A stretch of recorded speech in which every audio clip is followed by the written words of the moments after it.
Welcome, everyone, to the United Corpus Christi Chamber's signature event, The State of the City. I'm Libby Averett, President of the United Way of the Coastal Bend and Chair of the Board of the United Corpus Christi Chamber of Commerce. Because of the pandemic, we are bringing this event to you in a new format. A limited number of sponsors are gathered in person at a safe, social distance, while many more are joining us remotely. While this is a virtual event, we are still able to support many of our local restaurants by providing our guests with vouchers to be used at their convenience. I hope everyone takes advantage of this opportunity to get restaurants back to business in a responsible and healthy manner. Additionally, I would like to thank all of the members of the Chamber who have continued to support us through their membership dues during this difficult time.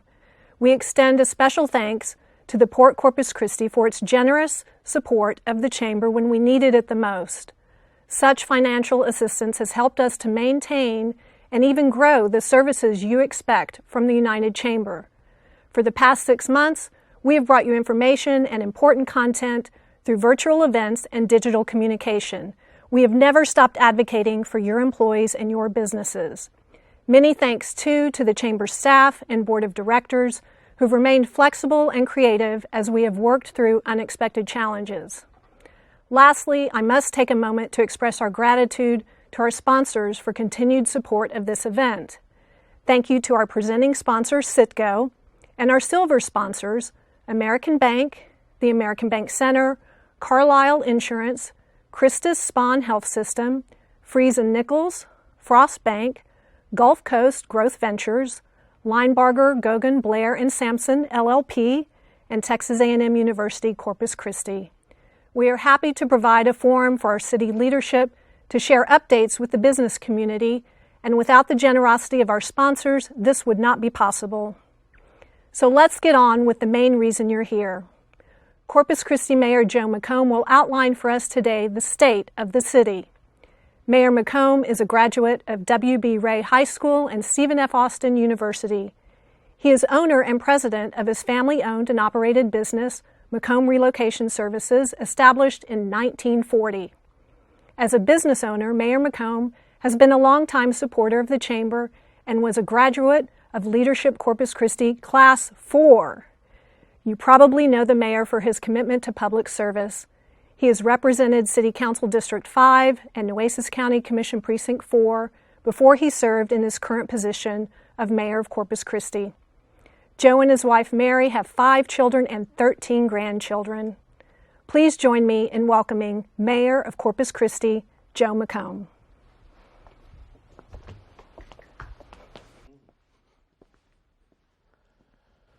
Thank you, Libby. Before I begin, I want to take a moment to acknowledge and remember those in our community who have died during this pandemic. They came from all walks of life and include some of our fine city employees. I would like to thank the medical community for their efforts and sacrifices in facing this crisis. I appreciate them even more after these several months. I'm grateful for them helping us understand the risks and for allowing me and the city to help them get the resources that are required. Thank all of you for joining us for this virtual State of the City. This is the second, actually it's the third State of the City that I've prepared this year. The first event was scheduled for March, and there have been a lot of changes in the last 6 months. A year ago, if I had heard the word Zoom, I would have thought of my grandkids playing with cars at the house. Now we all have become Zoomers. It's amazing. I promise to keep this speech short, kinda. Zoom isn't quite as entertaining as being in a room full of people with lights and music, but some more acknowledgments and thank yous are due, and there's a lot to report on the state of our city. This event would not have happened if it were not for the persistence of the Board of the Chamber, John LaRue and his staff. We kept trying this summer to devise alternatives. There was planning done for a July breakfast at Whataburger Field, but there were obstacles that presented it, and that COVID was number one, and it scuttled our plans. Our thanks to the Hooks for going through the exercise with us and being willing to think outside the box. This time we have a great community partner, KEDT, who made the technical expertise and studio available for filming of the state of the city, some of the other out-of-the-box thinking, and that finally has made this event possible. With the rescheduling, it means that the report on the city I'm honored to share with you is more than 18 months report. I may be the one who gives the report, talks about the challenges and the future, but like this event, it's a team effort. My fellow city council members deserve to be recognized for the role that they have in what we've accomplished. This event came together quite quickly. We didn't want to make this a Cecil B. DeMille's production for the sake of KEDT and for our safety. So I'm sorry we don't have them live, but let me acknowledge them. At large, council members Michael Hunter, Paulette Wahardo, and Rudy Garza. Michael and Rudy are our elder statesmen, so to speak, on the city council. In fact, this will be Rudy's last term, and a special thanks is due to Rudy for his service to the community. Michael is obviously not an elder in age, but he has served on the council since 2015. Michael doesn't say much at the meetings, but when he does, his concerns and goals are known. District 1 Council Member Everett Roy has chosen not to run again and will be missed. So at least for a while, this will be his last state of the city as a council member. Thank you, Everett, for your service, and best luck. District 2 Ben Molina, District 3 Council Member Roland Barrera, District 4 Council Member Greg Smith, and District Council Member 5 Gil Hernandez. One of the most significant things this council has done is to hire a new city manager, Peter Zanoni. Peter rose to the top of an able group of candidates after a national search. He has brought in new ideas, new processes, and a new staff. He has expanded city outreach to the community in all kinds of ways, and I think you will agree that his first 15 months speak for themselves. The staff has been doing a great job, in my opinion, particularly during the last challenging months. Peter has kept a lot of balls in the air and done so while being calm, cool, and collected. I never see him get riled. I also have to take a minute to thank my family for all their support and let you get a peek of the newest Macomb, Scarlett Grace, who was born in April and who we only saw from a distance for many weeks. The extra long hours required as me of mayor in this pandemic and then the hurricane weren't easy on Mary and my family, but the hardest part was not being able to hold and hug Scarlett for the first few months of her life. Her father, my son Jonathan, has done a great job of taking up the slack for me at the business, and his wife Monica added her support while taking the challenge of being a new mom. Scarlett's our 13th grandchild, and every one of them is brilliant and a joy, just like our 5 children and their spouses. Normally, I would take a minute to introduce the commanding officers, the family of the military branches we are so incredibly lucky to have in our community, and our military attendees and veterans. Our nation and our community appreciate all of you. Your presence in our community is an honor and one of the stabilizing forces of our economy, particularly over this last year.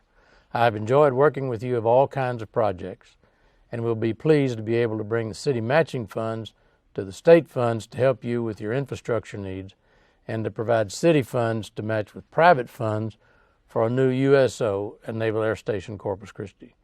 The original theme of this speech way back in January and February was a new decade. At this point, I think many of us are just ready for a new year. When I was working on this speech initially, I reached out to my fellow council members and the city manager and asked them what they saw as our accomplishments. The ideas came pouring in. Even back then, I did not think you would enjoy a 4-hour State of the City speech, especially someone who is hardly a Sir Lawrence of Olivier. I want to focus on 3 major areas: public safety and health, infrastructure, and economic stabilization and development. A couple of important notes before I give you the highlights. The city manager has proposed to the city council a budget for the coming fiscal year beginning October 1, 2020. The staff and council members have held virtual citywide informational meetings explaining the proposed budget. The budget is available on the city website. This budget was adopted Tuesday, contains no tax rate increase and no utility rate increases. As I will discuss later, a rate change that was possibly being considered for the next spring for stormwater has been put on hold, even though it's shown in the printed proposed budget. Again, there's going to be no city tax rate increase or utility rate increases in the coming year. There is no overall reduction in staff. In fact, we have added police officers, utility staff, and neighborhood code enforcement staff. Based on public input, the library hours are being extended, and there are additional funds for upgrading their digital services. And a shade structure has been added at South Bay Park in Flower Bluff. This is a major accomplishment, given that many Texas cities have been forced to lay off staff reduce services, and raise fees and taxes. We can do this because of tightening our belts in some areas and using our strong fund balances. If there ever was a rainy day, this is it.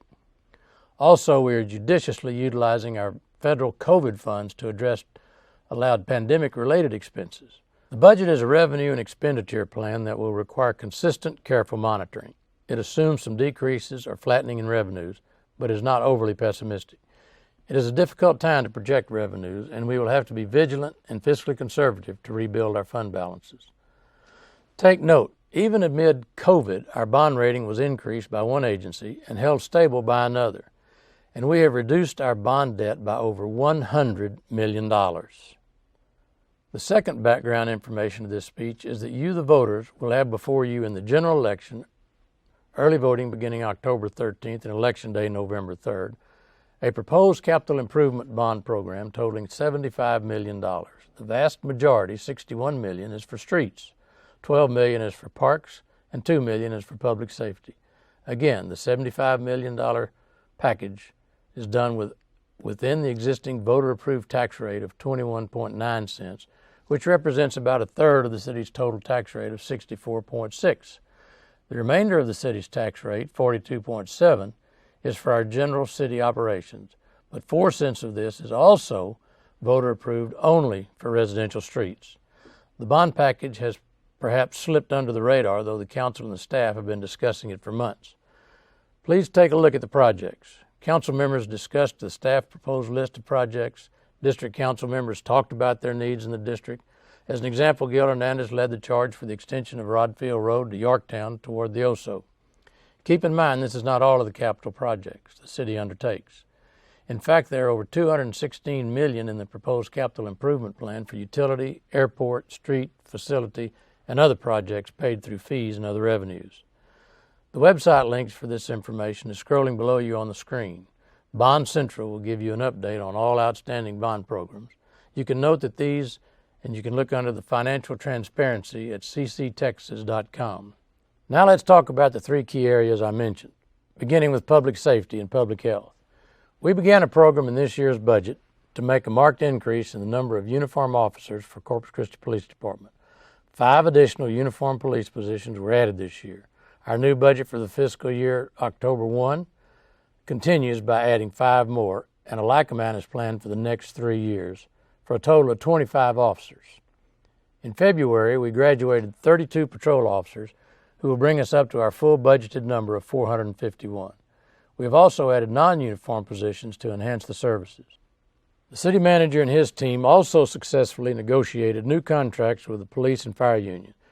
There was little media attention, which speaks to the calm and professional approach by all involved.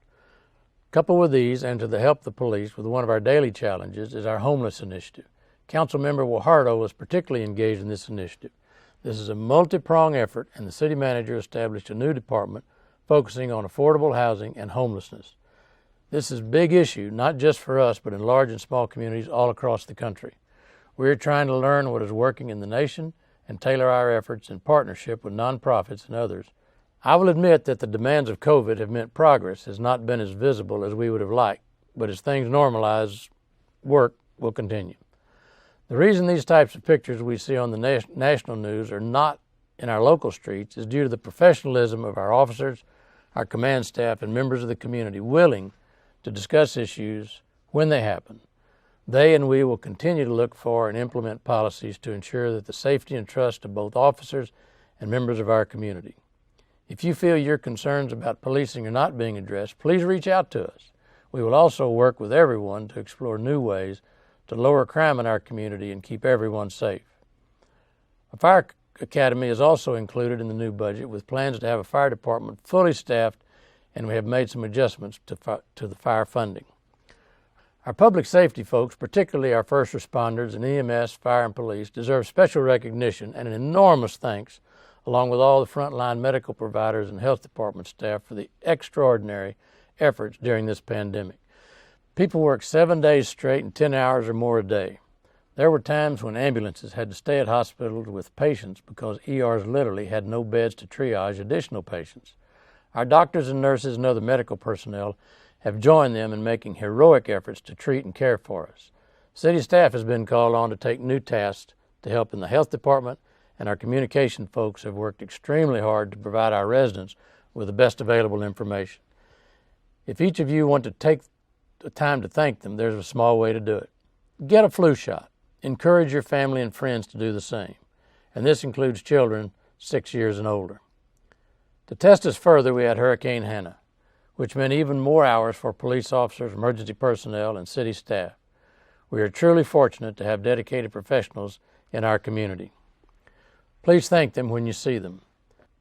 Then there is infrastructure. From streets to utilities to stormwater to parks, Mr. Zanoni is refocusing, enhancing repair, maintenance, and services. You know how important and critical I consider these issues.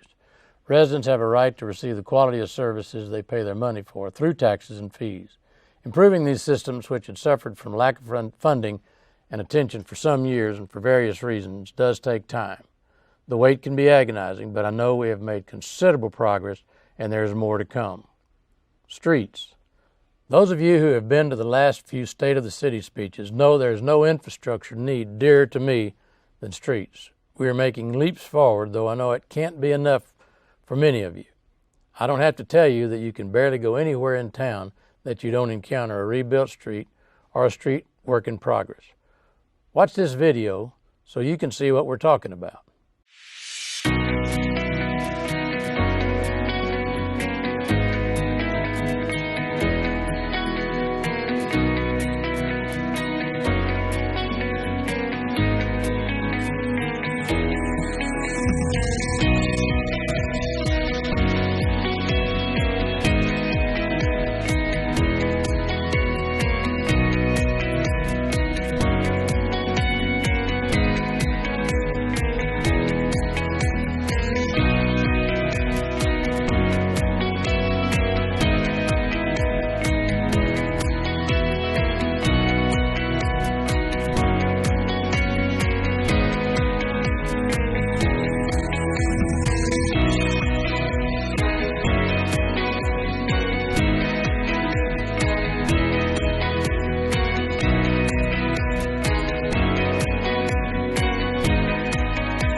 The projects you saw are some of the ones completed in the last year or so. In the last 2 years, we have completed $280 million worth of capital improvements. More than half of this has been street projects. This isn't all. Our street department has been refocused and is doing all kinds of repair projects daily, including new approaches to pothole repairs and street overlays. You will see them around the city, tackling rehabilitation of some residential streets and clusters using a neighborhood approach throughout all districts of the city. And you may have seen these efforts in Flower Bluff, off Galahar, in Calallen, and off of Greenwood. They have lots more planned in terms of street maintenance and reconstruction. One big project that was done in our in-house engineers is a project near and dear to Greg Smith and Michael Hunter, the rehabilitation of Ocean Drive. From approximately Louisiana to Ennis Joslin and an overlay for a section of shoreline in downtown. This means in about a year, the whole 14-mile stretch of Ocean Drive will be in tip-top shape. Let me mention one other program that is a particular initiative of Ben Molina. Vision Zero seeks to reduce the pedestrian and cyclist death to zero over time.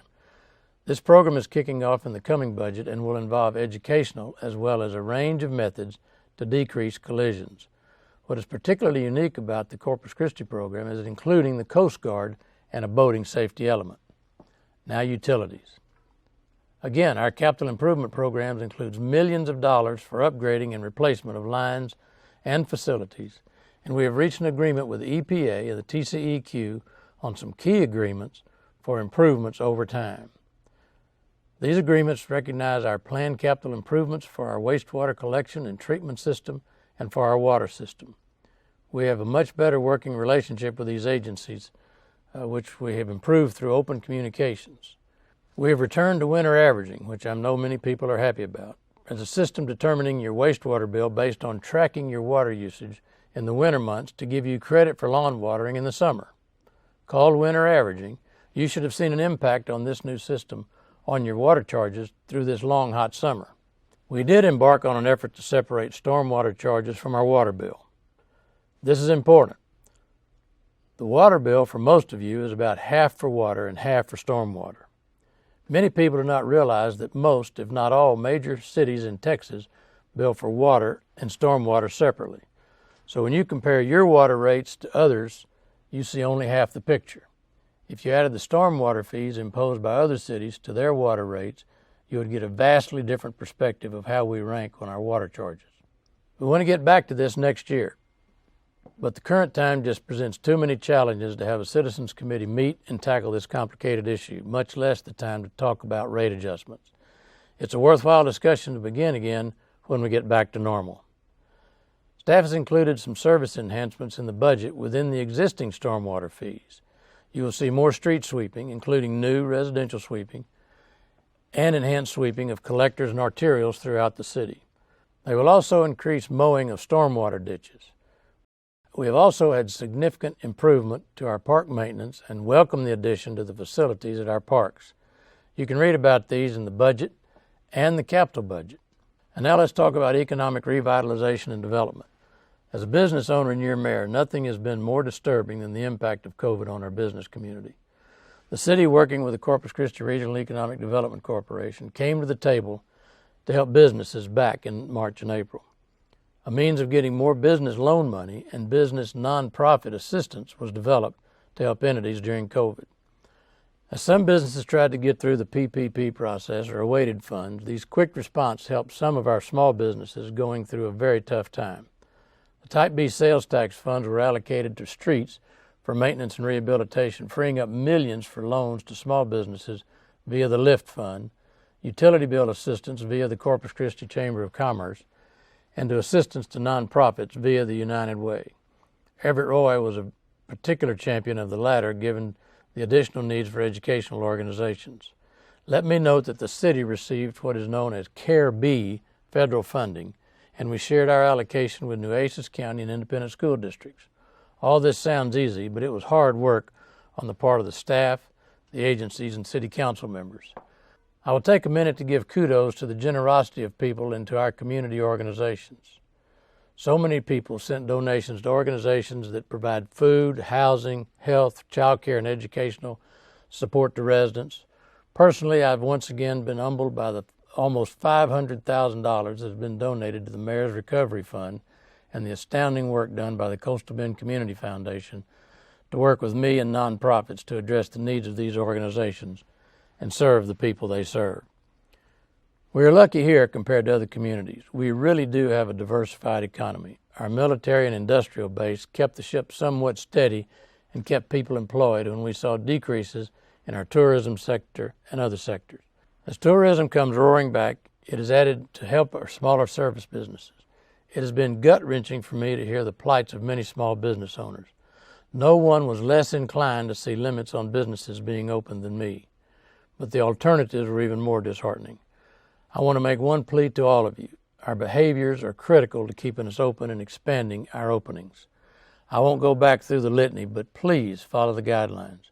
Your decisions will do more to determine the outcomes than any government edict we can do. Please also do your best to buy from locally owned businesses. Many have adapted to current conditions and offer delivery and curbside services. Your business means a great deal to them. In terms of the future, though, I know we will recover and grow. Housing sales are strong. We have a new private sector development projects being undertaken in different parts of the city, including some exciting infill type projects.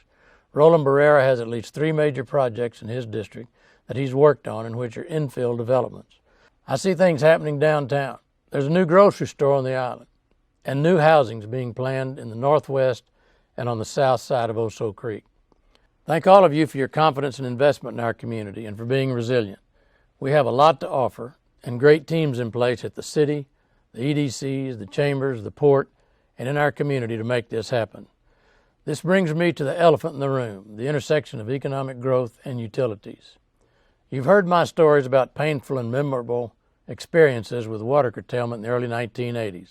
Not only did we go through limits to our water use, but the headlines hurt us in recruiting businesses for years. Nothing is more critical to our future than having a secure water supply. Following the 2010-13 drought, some industry business leaders began looking at potential new water supplies, including seawater desalination. Members of port industry have worked on this project with the city and the EDC and San Patricio Municipal Water District since 2014.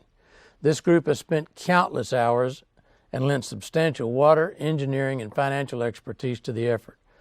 After considerable work, including evaluation alternatives and approaches, they determined that seawater desalination was feasible and that the city should proceed with the effort to potentially add 2 seawater desalination plants to our water portfolio.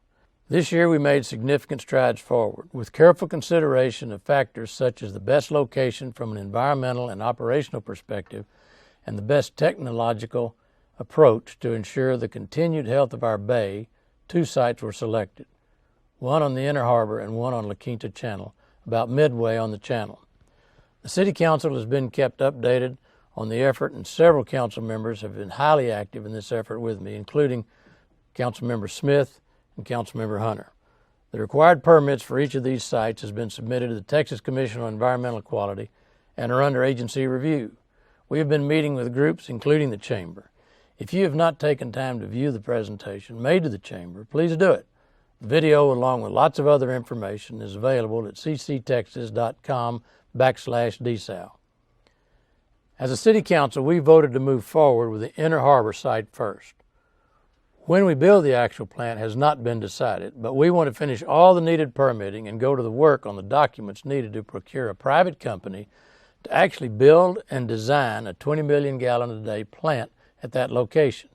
The plan is for the selected company to also operate the plant, at least for an initial period, so that they have an incentive to give us the best facility possible.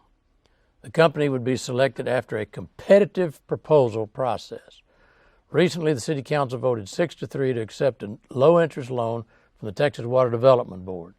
What we accepted was $11 million, which we will use to finish all the needed permitting and put together a procurement package to bid the project. The Development Board did award us an additional $211 million for the design and construction, but we have not accepted that amount yet. If the bids exceed our budget of $211 million in design construction, or if other issues arise, then the next City Council can take the off-ramp or not proceed, or they can scale the project back. It was an honor for the city to be awarded the Water Development Loan Funds as a result of the statewide competitive process. They, as well as the team that has been working on this for years, has been diligent in their review of the feasibility, the cost, and the environmental aspects of this project. There is certainly confusion out there about this project. Just to clear up a few, the water produced will be public drinking water available to all. It is not industry water, though the major water customers have made a considerable financial commitment through already implemented increases to their rates to help pay for the effort and capital costs associated with the plants. The regional water system operated by the City of Corpus Christi has customers with known water needs. In other words, we are not speculating on future occurrence that may or may not happen. We believe we need additional water in the near future. We are committed that there being no rate shock to our regular customers. The large volume users will pay through an agreed increase of rates of $150 million or more to the cost of the plant. Desalination has come down in price over the last few decades, so don't believe the numbers you may find on the internet or on Facebook. We have also been extremely methodical in our approach to reduce the cost. No tax dollar goes into the water fund, and the numbers you have seen are based on very conservative figures, not best case, but worst case assumptions in terms of costs and sales. We have the money in the water fund to pay all currently approved project costs, including the $11 million with no rate increase. We began this effort and have continued to be strongly attuned to the environment. As a city, an important component of our economy is tourism, and this depends in large measure on the recreational aspects of our bays and waters. We may be government, but we know how important it is to protect our environment and bays. We have looked at alternatives any number of times and continue to do so. We are steadfastly committed to having a public water supply, not a public water supply under the control of a private entity, and having a new water supply that has greater sustainability at lower cost. We have tried hard to be transparent, meeting with untold numbers of people and officials over many years, setting up a website that is full of information, doing public briefings to the City Council on a regular basis, issuing press releases and doing presentations. This effort has been discussed by this council and the last 4 councils. COVID-19 did rearrange some of our plans, but the team regrouped and began a virtual effort. We will continue with more virtual public information meetings in the coming weeks. Some also offer comments to indicate that they oppose growth and specifically industrial growth, and I respect their right to that opinion, though I disagree. I think thoughtful growth is a requirement to maintaining the future and viability of our region and enhancing our lives. Some of my fellow city council members recently voiced their reluctance to continue to follow the methodical process we have undertaken or have philosophical objections. I respect their right and know that different people see the world differently. To many of us, this is an innovative and visionary effort. Sometimes we fail to know that efforts like this put us on the national and even the global map. I remember well when a fair number of people voiced concern and opposition to the Mary Rhodes pipeline and water rights purchases. I can't thank her and that council enough for having the courage to move forward. I can't claim that desalination is my idea, but I will claim for myself and the majority of the City Council that we are actively pursuing a practical but visionary project that will set us apart from other communities in the future. We will have water that does not depend on rainfall, so our economic well-being does not depend on water that falls from the sky. We may have challenging times ahead, but our city shines when times get tough. We weather storms, pull together, and really demonstrate what we are made of and what we love about Corpus Christi and the people who live here. We know that good days will follow those that are challenging, and that by pulling together, we will have a bright future. And you will notice throughout these remarks the power of teams, people who work together for the common good. This is an invisible element of our successful community, and all of you here today have shown through your work and your volunteer efforts how valuable it is working together.